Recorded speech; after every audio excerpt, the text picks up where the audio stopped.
பெரியபாளையம் அருகே நேரடி கொள்முதல் நிலையம் முறையாக செயல்படாததால் அறுவடை செய்த நெல் மூட்டைகள் மழையில் நனைந்து முளைக்க தொடங்கியதால் விவசாயிகள் வேதனை அடைந்தனர். உரிய நடவடிக்கை எடுத்திட வேண்டும் என அரசுக்கு கோரிக்கை விடுத்துள்ளனர். திருவள்ளூர் மாவட்டம் பெரியபாளையம் அடுத்த ஆவாஜிப்பேட்டை கிராமத்தில் அரசு நேரடி கொள்முதல் நிலையம் இயங்கி வருகிறது. பெரியபாளையம் சுற்றுப்பகுதிகளில் 2000 ஏக்கரில் விவசாயிகள் நெல் சாகுபடி செய்து அறுவடை செய்துள்ளனர். அண்மையில் அறுவடை செய்த நெல்மணிகள் ஆவாஜிப்பேட்டையில் உள்ள நேரடி கொள்முதல் நிலையத்திற்கு விவசாயிகள் கொண்டு சென்றுள்ளனர். போதிய இடம் வசதி சேமிப்பு கிடங்கு இல்லாததால் விவசாயிகள் கொண்டு வந்த நெல் மூட்டைகள் டிராக்டரிலே நிறுத்தி வைக்கப்பட்டுள்ளன. சில விவசாயிகள் அங்கு கீழே சாலையில் நெல்லை கொட்டி வைத்துள்ளனர். இந்த நிலையில் கடந்த 3 நாட்களாக பெய்த லேசான மழையின் காரணமாக நெல் மூட்டைகள் மழையில் நனைந்து முளைக்க தொடங்கியதால் விவசாயிகள் வேதனை அடைந்துள்ளனர். நேரடி கொள்முதல் நிலையத்திற்கு கொண்டு வரப்பட்ட நெல் மூட்டைகளை சேமிப்பு கிடங்கு இல்லாததாலே மழையில் நனைந்து முளைக்க தொடங்கியதாகவும் மேலும் அவற்றை கொண்டு செல்ல லாரி வரவில்லை என அதிகாரிகள் அலட்சிய காட்டுவதாக புகார் தெரிவித்தனர்.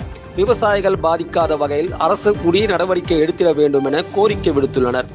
அரசாங்கத்துக்கு கொள்முதல் செய்வதற்கு கொண்டு வந்த நிலையில் இன்னைக்கு 15 நாளாக மழையிலும் டிராக்டர்களை வைத்துக் கொண்டு விவசாயிகள் மிகவும் அவசரப்பட்டு கொண்டு சாப்பாடு இல்லாமலும் நம்ம விவசாயத்தை பணத்தை வீணாக்கி விவசாயம் பண்ணி இந்த நெல்லெல்லாம் எடுத்துகிட்டு வந்து முளைச்சி போய் எங்களுக்கு உரிய ஊதியம் கிடைக்கவில்லை.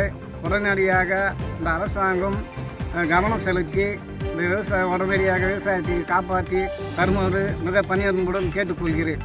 செய்திகளை உடனுக்குடன் தெரிந்து கொள்ள கீழ்கண்ட கேபிள் மற்றும் DTH நெட்வொர்க்குகளில் எம்நாடு செய்தி தொலைக்காட்சியை காணுங்கள். பாதகம் செய்பவரை கண்டால் நாம் பயம் கொள்ளலாகாது பாப்பா.